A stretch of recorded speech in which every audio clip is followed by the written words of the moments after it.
had a meeting. Good afternoon and welcome to the Tuesday, January 30th, 2024 Public Works Committee meeting. Now is time for roll call and determination of quorum. Roseland. Here. Ham. Here. Roberts. Here. Pettigrew. Here. Lehman. A quorum is present. Thank you. And now is time for adoption of the agenda. I guess we're going home. Would anybody like to adopt the agenda? So moved. Have a motion to adopt the agenda by everyone. I will say Ham and a second by Roseland. All in favor? Aye. All opposed? Motion passes. Now it's time for general public comment. This is a time for members of the public to discuss or express concerns to the committee on any issue not limited to items on the agenda. Action will not be taken at the meeting on any issue not on the agenda except by placement on the agenda by unanimous votes of the council members present. And I don't have any general public. Oh, yes, I do have one general public comment. I'm sorry. Go ahead, Bob. If you just give us your name and what you're here to talk about.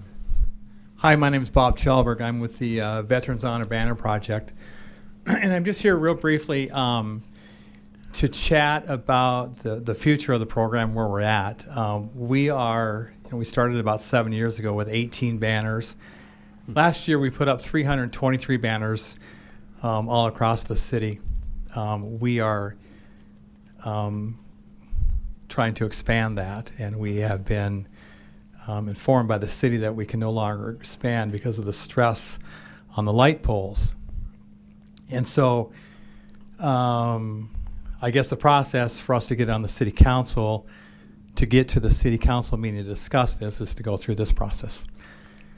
So I'm just here to do my due diligence to get us on the next city council meeting so that this can be discussed and so that we can progress forward.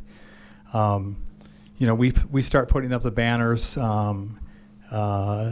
before Memorial Day, and then we take them down the day after Veterans Day. So we're kind of in a time crunch because with 51 people right now wanting additional banners, we need those additional light poles to put up. And we have been informed that we cannot expand the project at this time. Any questions? Is there any questions from the dais? If not, Jeff, can I ask you a question? Because I think you're in charge of this. Am I correct?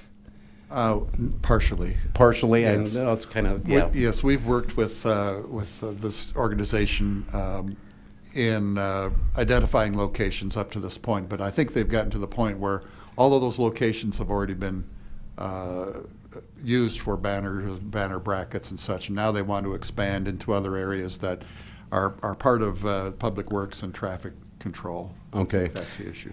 If I could just clarify just a little bit. So, we looked at the additional additional light poles or available light poles that we would use, and basically, they said that we couldn't put them in any residential areas, and that's fine. We're looking at more on like 5th Street, where it's just that whole area, from Monument all the way down to like where Walmart is, where it's basically vacant land. Basically what I think it was, and unfortunately Bill Casper's on his way to the Mayo today, so he couldn't talk, but what we're up against is basically, they said the stress of the light, they need to work on whether or not the stress of the light poles can handle these banners. And so we haven't had any other further direction. I will say that working with the Parks Department has been fabulous. They bend over backwards to work with us, where we put them up and they take them down partially for us, and we take the rest of them down. But we're just at a standstill where we need to know whether or not we can move forward with these additional light poles that are available. The project, we fund the bracket. We spend the $80 per bracket, and that's basically donated to the city for the city to use for the Christmas decorations. So we put forth the $80 on each light pole so that we have the brackets available. We pay for all the poles. So we've had a significant investment in this project that has been given to the city. I'm not trying to pat ourselves on the back, but the city has funded zero of this project so far. And thank you. You answered a question that I would have had for you. Yeah. Can I ask another question, Dale? So to expand this project, what would we need to do with your department? Well, there are issues with the structural stability of light poles. They're either designed to carry banners or they're not. We have certainly gone into the territory of there are a lot of banner poles that have, or a lot of poles that do have banners on them that probably shouldn't. In the past, we have had light poles blow over and damage vehicles. Certainly, we don't want to be involved in that type of liability when the poles aren't designed to carry that type of loading. He spoke to the residential nature of some of the areas, and I think that's more of the sign code that those banners aren't allowed in residential areas. I believe there was a letter that was sent to Mr. Casper regarding their request, as with help from the attorney's office as far as all the code type issues. We'd certainly be happy to revisit that. However, we do have a safety concern about adding banners to poles that aren't designed to carry that load. And do we have some kind of an inventory that tells which poles are, which poles aren't?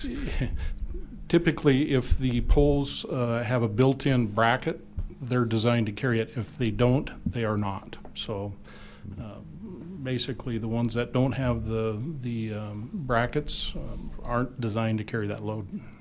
Okay, that's very interesting. So I think what we probably need to do is we need to get a hold of the mayor and have you guys come and do a presentation before the council. Yeah, that would be super. That's what that's what we would like to have, is that just we could just show our concern for a super ongoing project that we're doing it. And I think it's a great project. I think Thank it's you. a fantastic project. But that being said, Yeah. we can't put our citizens at risk either. 100% agree. Anyway, I'll talk to the mayor and we'll get you on as soon as we can. Sounds good. Thank you so Thank much. you. Okay, you bet. And with that, I will close general public comment. We'll move on to consent items 1 through 21. Is there anyone on the dais that has anything on 1 through 21 they want to pull? If not, I'll look for a motion on items 1 through 21. So moved. Motion to approve by Pettigrew, second by Ham. All in favor? All opposed? Motion passes. Now we'll move on to non-consent items. We'll move on to item 22. I'll open public comment. I don't see anybody that has any public comment. Jump up and down if you do. I'll close public comment. We'll move on to items 22. PW 013024-21, appeal denial of exception request 23EX 104, an exception to leave existing boulders, walls, cut bank, berm, and add additional boulders in the right-of-way.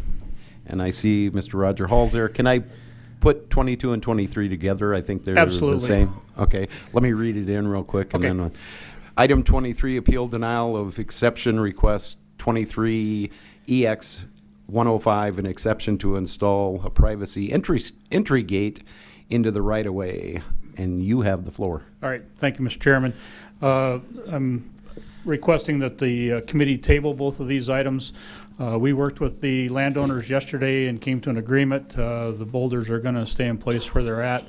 Our biggest concern was that the site triangle leaving their property would create a hazard, and them and their engineers, we've come up with a solution, so. Thank you very much, and I'm sure they appreciate it, and we appreciate it too. So if I could get a motion to table 22 and 23? Table 22.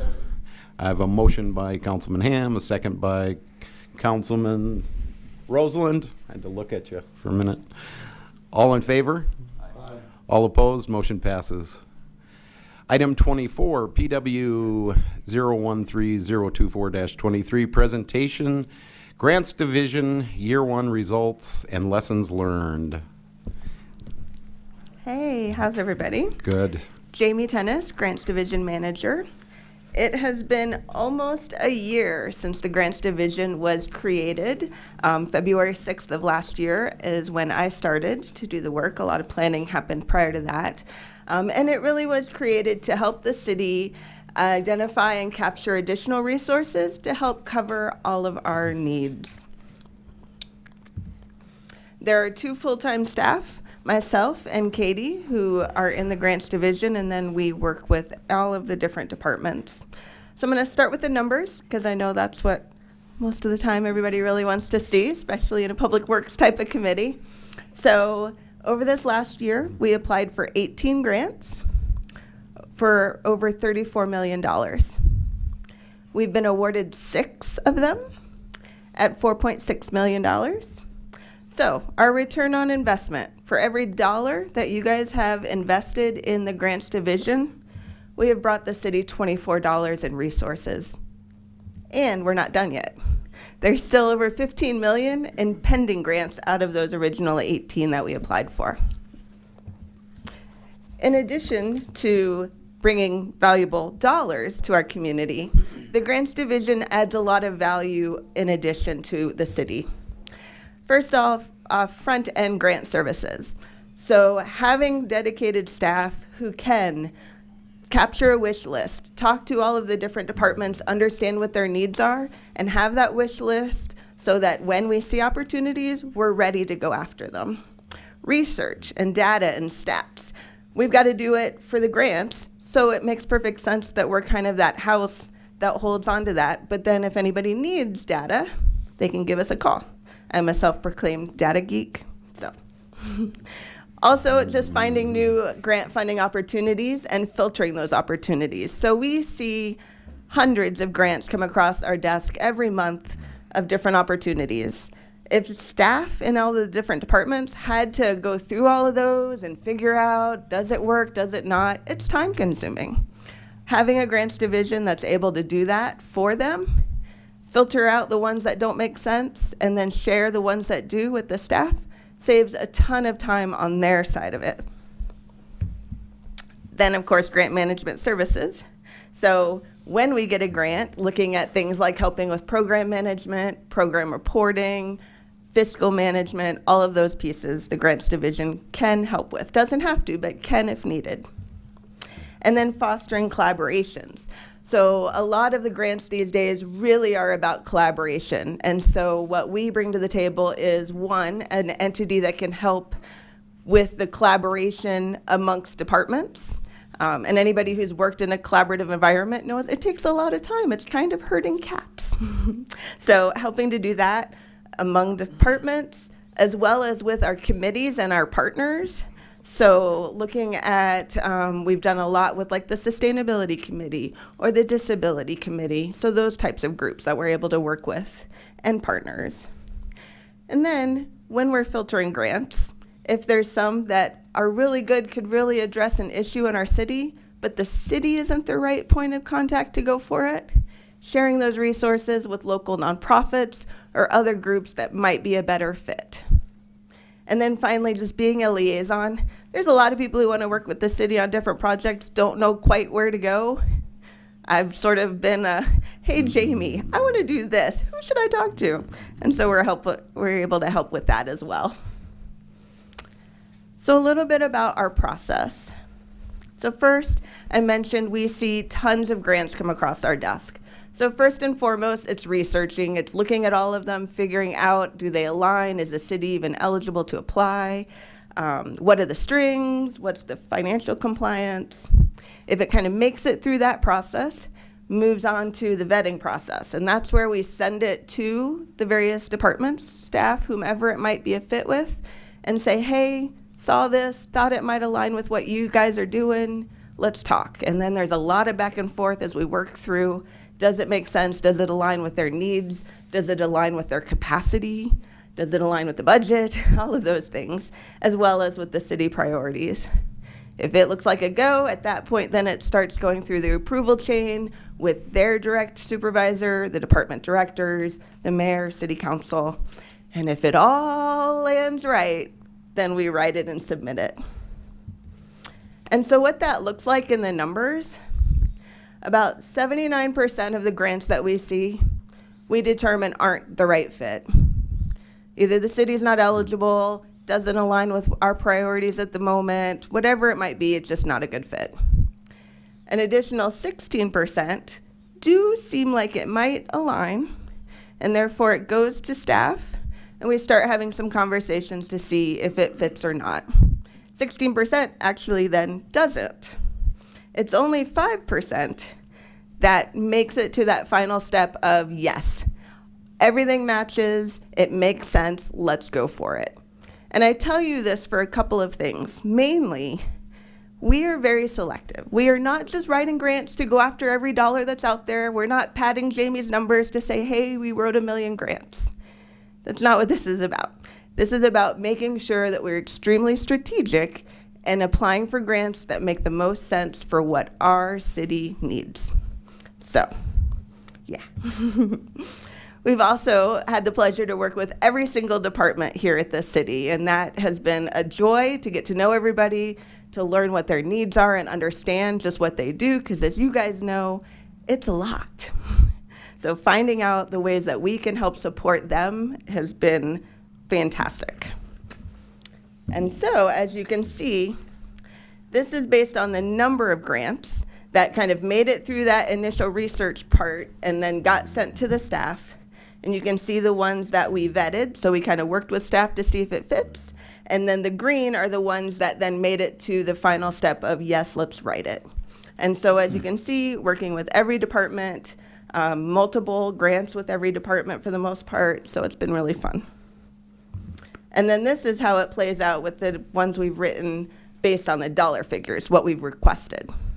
And again, you can see Public Works has been the one that we've done the most with. But everybody else, including library, HR, police even, police have a grant writer, they do their own thing, but we were partnered on one of them. And then multiple, I mentioned collaborative grants, so there's been a number where we've done collaborative projects. Also, we were a partner with like 6 other grants with other entities within our city as well, within our community. When we went in, we didn't have any expectations of what types of grants we'd be writing, and so just looking at the data as it pulled out, thought you guys might be interested. It's worked out that about 25% of the grants we did this past year were planning grants, 35% covered equipment, and 40% was for construction implementation activities. So I mentioned that we've been awarded 6 grants. They go over $4.6 million. Here you can see the breakdown of the grants, and it is a nice wide variety of things. So sewer extension in an area of town where there's growth and development happening. Pollution reduction, looking at how we can maintain the air quality for our community. Safe Streets for All planning grant, looking at the safety on our streets and how we can help with that. Urban forestry, planting more trees in our community. Brownfields cleanup for one of the sites we have that had some asbestos, and so getting that cleaned up. And then even mental wellness resources for staff, which are also going to roll over into public resources as well. And so that's a 55% success rate, which is amazing. I hesitate to share this with you because there are a ton of variables that go into getting grants. So yes, we've got to be good stewards about what we go after and making sure that we make a good argument for why we need it. But then there's a ton of other things outside of our control that go into getting grants. So they're very competitive. I give the example of one of the ones that we didn't get. federal grant. There were 334 applications. They only funded 25. Sometimes that's kind of what we're dealing with. So don't always expect 55%. It's great we got grants. We also didn't get some grants. And so here's the five that we definitely didn't get. You can see it's, again, a variety of things. Sheridan Lake Road, solid waste infrastructure, electric vehicle work, recycling education and outreach, and library resources. I am going to take a moment to talk about the Sheridan Lake Road one, because I know there's been a lot of discussion of it, a lot of misinformation or sort of telephone-like game information that's gone out there. So just to clarify that one, because again, people were questioning why we applied. So this was for South Dakota Housing Infrastructure money, so to support infrastructure. As a team, a bunch of city staff got together and identified potential projects that made the most sense, that aligned with the needs of the funding, as well as some of the parameters, like it had to be construction ready, done in 2 years, address affordable housing. The Sheridan Lake Road project is all about widening that road, and because of the need, the traffic, the need for all of the development that's happening on that side of town. So we thought it might be a good fit. We understood it's not a direct, clear connection with affordable housing development. So that is why staff proactively reached out to South Dakota Housing, who's the funder, and said, hey, this is our idea of what we were thinking of writing for. Should we? I mean, at the end of the day, that's what we asked. Should we apply for this project? The CEO and the program officer at the state both said yes. That's why we applied. It wasn't just us doing a crazy ask. We were told by the state to apply. They told everybody to apply. I don't think so. So then it ended up not getting funded. They haven't communicated with us why, but I did want to clear the air that we did have direction from the state, and that's why we applied. I mentioned that we've got several pending still. So we have over $15 million in pending grants that we should be hearing in the next, I hope in the next month or two. Everything from affordable housing, more sewer improvements, park improvements, wildland fire mitigation, beautification efforts, energy efficiency, and actually the library support one we just learned yesterday, we didn't get it. So we didn't get that one. And then there's some exciting ones that we've been writing this month and next month. Regional water pump booster station. We just heard the railroad go through, so we're gonna try to get a railroad quiet zone planning grant.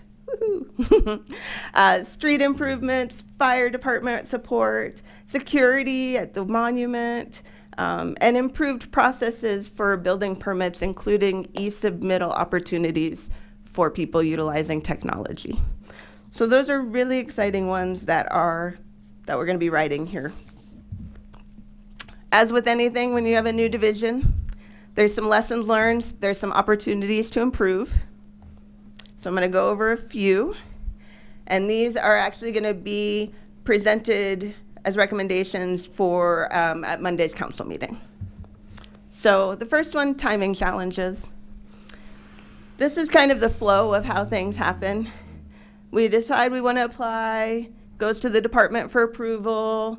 The attorney reviews the notice of funding opportunity to make sure there's no compliance issues or strings or anything we need to be wary of. We write it, final approval goes to the department director. If it needs a resolution, it goes to the attorney's office. The mayor needs time to look at it. Then it generally it goes to legal and finance, then council, and then we can submit it. The challenge is this process takes about 10 weeks if all goes to plan. Rarely goes as smoothly as all that. There's sometimes back and forth and changes that happen, but in an ideal scenario, it takes 10 weeks. The issue is most grants only give you about an 8-week window. So we've got to go through this process extremely quickly to make things work. Aligned with that timing challenge is just the timing of the meetings themselves. So for example, again, Monday night, you're going to be reviewing one of our grant applications that's due on the 15th. So it has to go to council on the 5th. It's on Legal and Finances Committee agenda for the 31st, which means I've got to get it to the attorney's office to get it on the agenda by the 25th. That is a full 3 weeks before it's actually due. That is why oftentimes when you are reviewing council agendas and you see authorized to approve, a lot of times you don't have all of the detail. And you're not going to on this one either. It's the BRIC grant that we're doing. It's for the e-permitting and some other really cool stuff around that. We know we're going to be applying for about $2 million, but we don't have the exact budget all worked out quite yet because, again, we still have 3 weeks to get it done. You could also say that the current process is a bit inefficient. So council reviewed and approved 18 applications, and I forgot to say at the very beginning of this, all of these numbers, all of this data is related to just the grants that the grants division has worked on. There are other grants, the airport works on grants, police department does their own grants. Those aren't included in this. These are just the ones the grants division had a hand in. So 18 applications just for the grants department. 6 were awarded so far. That means 67% of them, at least at this moment in time, were kind of a waste of your time. I mean, it's good for you to be aware of what we're doing, but at the same time, there's no guarantee we're going to get that funding. And then finally, there's some gray areas. And so the current guidelines state that, and these are our own local guidelines, council only approves federal grants. So what about state grants that are federal? It's a gray area. It's not defined. What about grants that might be state grants or even a foundation grant that have a huge impact on city operations or budgets? Should those really be going through without council looking at them? They're going to have an impact on our budgets and staffing and capacity and all of those elements. At the moment, the way they're written right now, you don't need to see those. So it's kind of some weird gray areas. So what I'm recommending that you will see Monday night is updates to our process and approval process, namely on the grants process and addressing these weaknesses. And these only apply to those entities that do not have their own governing boards. So that doesn't change, in which if they have a governing board, it still has to be approved by their board. Airport, the monument, the library. So, but for everybody else, the recommendation is that I send you monthly grant reports so that you are always aware of what we're working on.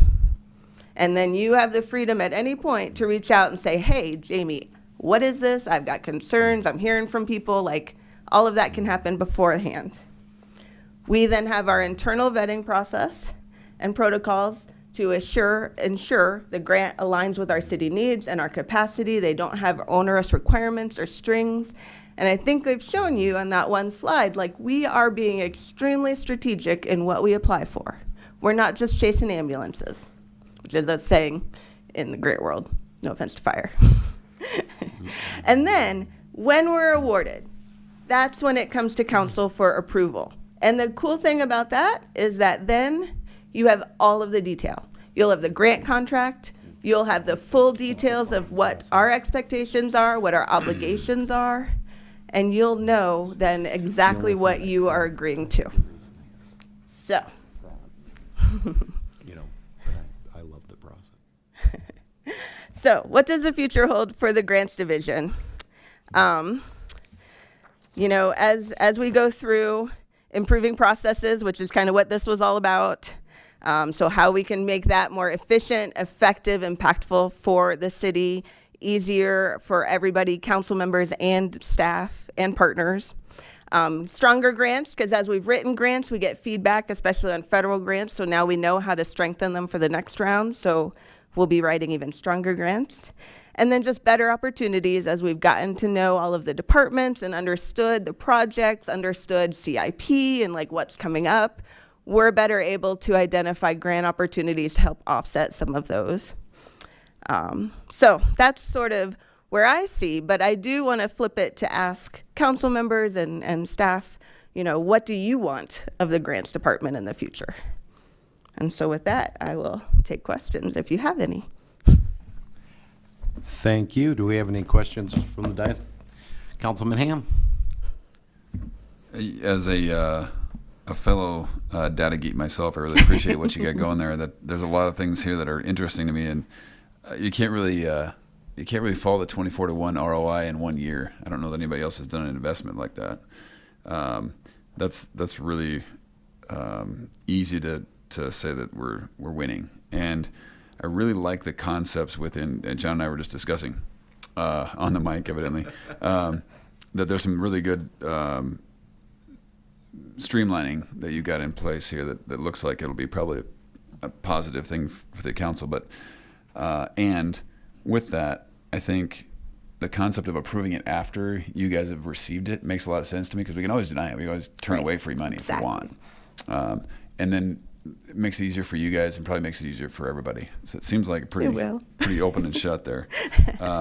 Thank you for all the work that you're doing. I appreciate, whoever organized it, I wasn't really around when they originated this process, but I was here when they started it, and I'm really impressed by the whole process, city from top to bottom as this goes. So I know oftentimes I'm the one to ask questions about things I don't necessarily like, but I really appreciate this whole process from the beginning to where we're at right now. So thanks for your time.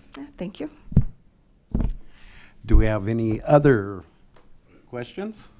If not, I am absolutely amazed. Mr. Ham just said more on this meeting today than he said in 6 months. So, and I'm impressed with this too. So with that, I'm looking for a motion to acknowledge. Have a motion by Mr. Ham, a second by Councilman Roseland. All in favor? All opposed? Motion passes. Item 25, PW 013024-24, presentation, airport governance review, final report. And if you'll give us your name. I'm Spencer Gillette with Stephen Baldwin Associates. It's a pleasure to be here today with you. Thank you, Councilman. So as the slide here states in the agenda, we're here to report out on the governance study and our recommendations from that study. So we'll go over a few areas, just a brief introduction on what the study itself was, the governance considerations that are key to any review of an airport governance model, the findings, as well as our recommendations. So with that, the study itself began back in 2022 when we were contracted and brought on by the airport to evaluate the airport governance model. With that, we established an Airport Governance Advisory Committee. That committee had 9 members on the committee, and they were representative of various businesses and organizations within the community of Rapid City. During the course of the study, we interviewed about 45 individuals representing 12 organizations and government bodies, some of those being Pennington County, Box Elder, Sturgis, and Spearfish, as well as Rapid City and some of the council members at that time. The areas of analysis that we focused on were legal, financial, a comparative analysis, which included a study of industry trends, as well as what other airports are doing across the country, and input from the community and the stakeholders that we interviewed. So I'd like to go over some of those findings, but first talk to you about some of the broader issues to consider when evaluating governance. The first is the case for governance change. Being, are there increases in efficiency and performance that an airport would benefit from? Could they enhance the ability to achieve business goals? Would they gain regional perspective or participation from changing? And would it help to align with stakeholder interests and increasing economic impact within the region? A couple other areas being lessons learned from what other airports have done across the country, the good and the bad there, and legal, institutional, and political and financial opportunities for change, as well as potential constraints to change in those areas. So with those in mind, I'd like to go through some of the findings. First being legal. In the state of South Dakota, there is broad flexibility for public airport operators to change their governing model. In the state, there is Title 50, Chapter 6A, Section 2, which is for regional airport authorities, which outlines a process for any municipality or state subdivision to be able to form a regional airport authority on its own or together.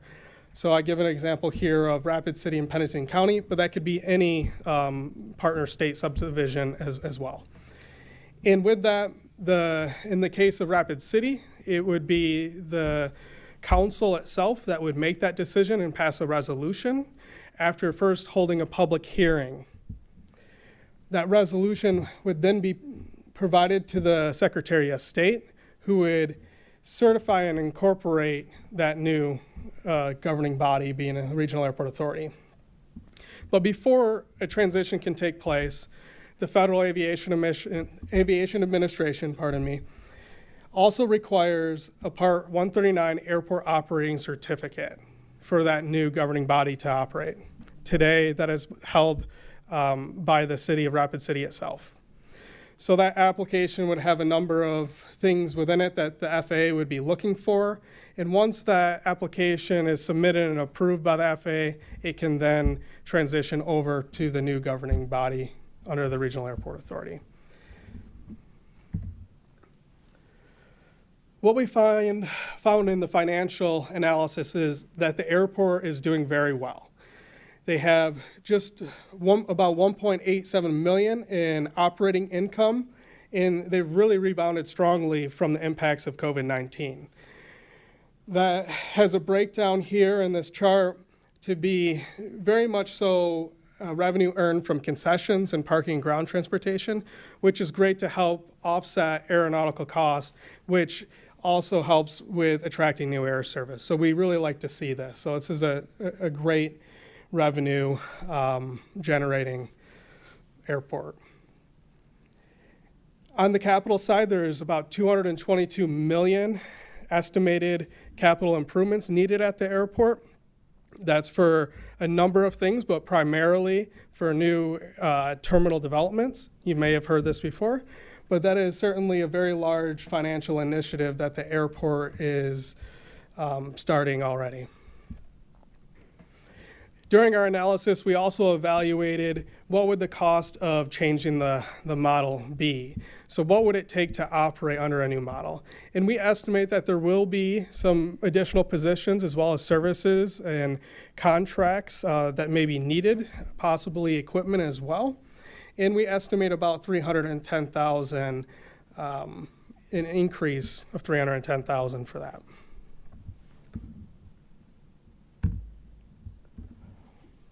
Our comparative analysis reviewed national trends as well as governing models within the state of South Dakota. And we also reached out to a couple other airports that have recently transitioned their model from a municipal model to an airport authority and received some feedback on that. So over the past 3 decades, what we found is that the transitions that are taking place are to airport authorities by far. And none of those airport authorities, since being created, have transitioned back. The comparable airports that we reached out to indicated that they've had recent expansion of their air service through fast action that their airport authority board has taken in response to airline needs. They've had the ability to establish an organizational structure and make changes to achieve strategic initiatives that the authority board has put into place. And that they're financially doing well and has also provided them some more flexibility in certain investments and things that they were not able to do under their previous model. And in general, looking at the different models, the authority model provides a greater emphasis on a proactive commercial revenue development, innovative financing, and closer coordination with broader regional economic development organizations. In your case, we know the airport today is already working very closely with organizations such as Visit Rapid City and Elevate Rapid City, which is great to see.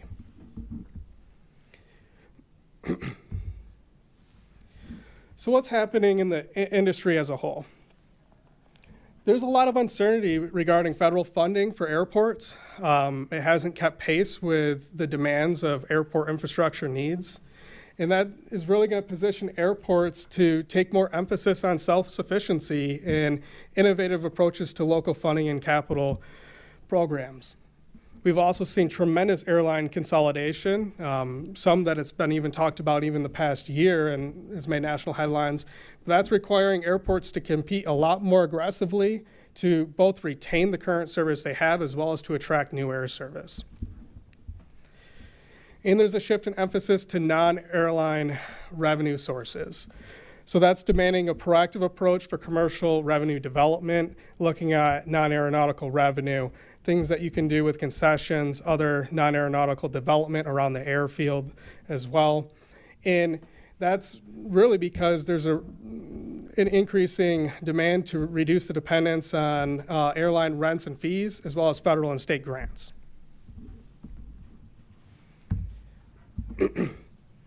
From those interviews that we had throughout the course of this study, we present here some of the key trends. And by and far, what we found is there's significant pride and support for the airport by the community in the region. From everyone that we talked to, including those out to Sturgis and Spearfish, they understand and recognize that this airport is very valuable for Western South Dakota. There is more interest in a more independent governance model that has a business focus, customer service driven. Having regional representation and partnerships within the community. We know there's a regional member on the board today, and many indicated they would like to see that or improve upon that. There were some concerns by some of the regional stakeholders regarding if they were to participate in an airport authority governance model, what their financial commitment would be to help support the airport. And we talked about that and discussed that a bit. And there was an ability for a regional airport authority to make organizational and management decisions. So where this is coming from is to not just establish a regional airport authority that would still be controlled by the city itself, but to empower a regional airport authority to be able to make those decisions necessary that they need to operate efficiently and effectively. And then from some of the leadership meetings that we had, we also heard that in large part the airport is operating very independently from other city departments today.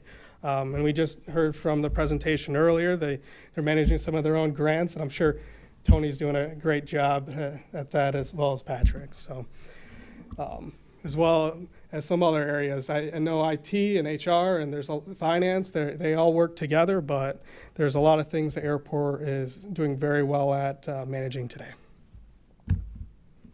So in summary, overall, the airport has done a great job at operating, and over the years, it's developed itself into a strong financial position and good professional management. The aviation industry as a whole is quickly changing, becoming more competitive than ever before, requiring a business focus and policies and procedures that are going to be able to be flexible and supportive of the demands that competitiveness requires. Airport governance trends point towards airports moving and adopting to airport authority governance models across the country, and that the stakeholders of the airport support changes that are going to promote business, regional participation, economic development, and improve service. With that, we are recommending today that for the Rapid City Regional Airport to move to a regional airport authority governance model that would be established by the Rapid City Council. That's under South Dakota State Law, Title 50, Chapter 6A, Section 2. Some of the benefits of moving to the regional airport authority include the enhanced ability to achieve strategic initiatives, goals, and implement organizational changes. More flexibility to develop policies and procedures that are specifically attuned to the interests of the airport and demands of the industry today, as well as increased efficiencies in processes and practices at the airport from the change, in maintaining or improving upon regional participation.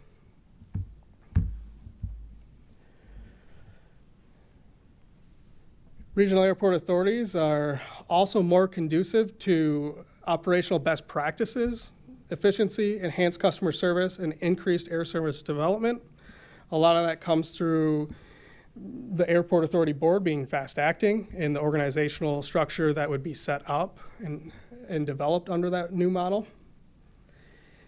And a regional airport authority also ensures that there are checks and balances that are put into place through state law. So these are requirements for annual audits, open meetings to the public, and additional requirements could also be established through articles of incorporation requiring a report back to the city itself or the city council. An airport authority structure is also better suited to attract top airport management talent within the industry today. And we add this here because some of our other work has led us through knowledge in the industry to know that it is a preferred model of many professionals within the industry, and they seek out working for an airport authority. There's a number of reasons for this, but a couple are the flexibility in adapting to changes in the industry itself, and the fast action, as well as less political influence and the turning of political bodies such as a city council or a county board that comes with re-education. Here we know today you have an airport board itself, and that is great to be able to work with as a professional in the industry, because that board is providing that conduit for the management to work with that is there and consistent. So we do like to see that and would like to acknowledge that. And with that, I would like to turn it over to you for any questions or comments.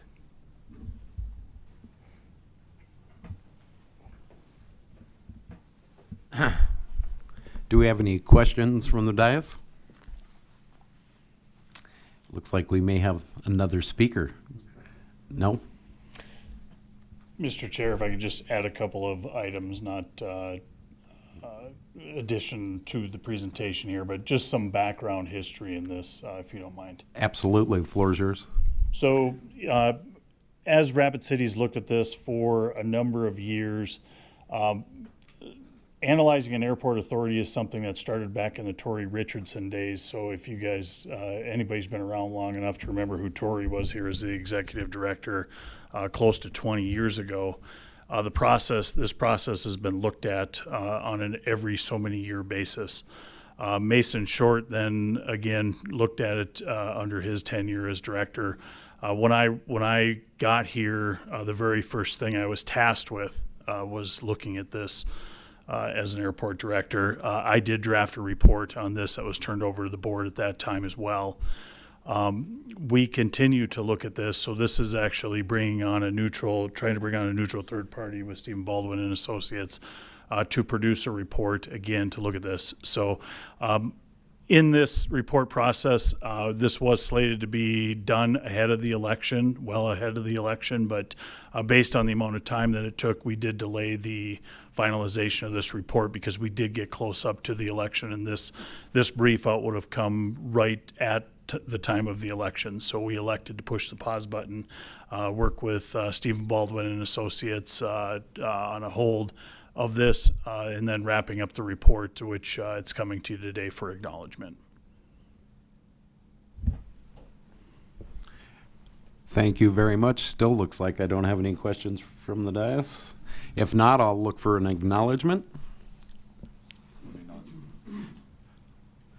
Have a motion to acknowledge by Councilman Ham, a second by Councilman Roseland.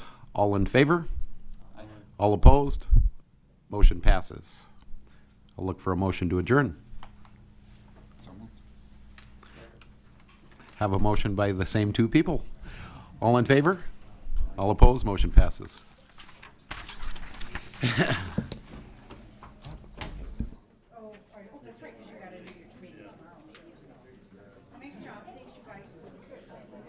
Sorry, We gotta leave them right here. Yep.